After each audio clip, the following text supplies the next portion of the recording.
आहे माझी सख्खी बहीण, हिच्या पाठची मी. माझ्या बहिणीवर अत्याचार केलेला या आरोपीला फाशीची शिक्षा झालीच पाहिजे. या आरोपीला फाशीची शिक्षा झालीच पाहिजे. जर या सत्तेचे जर भाव असतील, हे आपल्या अण्णाभाऊ साठेंचे किंवा आंबेडकर बाबासाहेबांचे जे मुलं आहेत, ते सत्य खरं त्या बापाची जर मुले असतील तर आपल्या बहिणीसाठी न्याय मिळवून दिलाच पाहिजे. आरोपीला फाशी या भावांनी मोर्चा काढून या लोकांना फाशी दिलीच पाहिजे. ज्या लोकांच्या नावावरती जो बंदुकीचा जो आहे,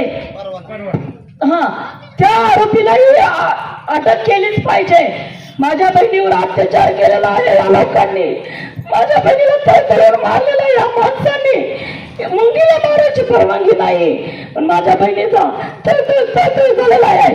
म्हणून मला भीक मागते मी सरकार पुढे की माझ्या बहिणीला तुम्ही न्याय मिळवून दिला पाहिजे. तिचा संसार उद्ध्वस्त झालेला आहे. माझ्या चिमणीचं घरट मोडलेलं आहे, तर माझ्या चिमणीचं घरट पुन्हा फिरून तुम्ही लोक आणून देणार नाही आहे. पण न्याय माझ्या बहिणीला मिळवून दिला पाहिजे, ही माझी अपेक्षा आहे. सचिन देशमुखला फाशीची शिक्षा. सचिन देशमुख आरोपीला फाशी. उषाताईला न्याय. उषाताईला न्याय. आरोपीला फाशी. जर तुम्ही नाही फाशी दिला तर आम्ही कुटुंबासह चक्कीमध्ये येऊन आम्ही स्वतः अंगावरती पेट्रोल टाकून आम्ही स्वतः संपणार आहे. माझ्या बहिणीला न्याय मिळालाच पाहिजे.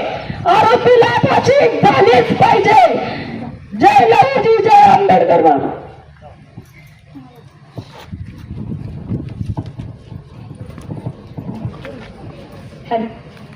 इथं जी सगळी माझी मामा भाऊ जमलेले आहेत, त्यांना एवढीच विनंती आहे की माझी, की ज्या माझ्या मम्मीला, माझ्या माऊलीला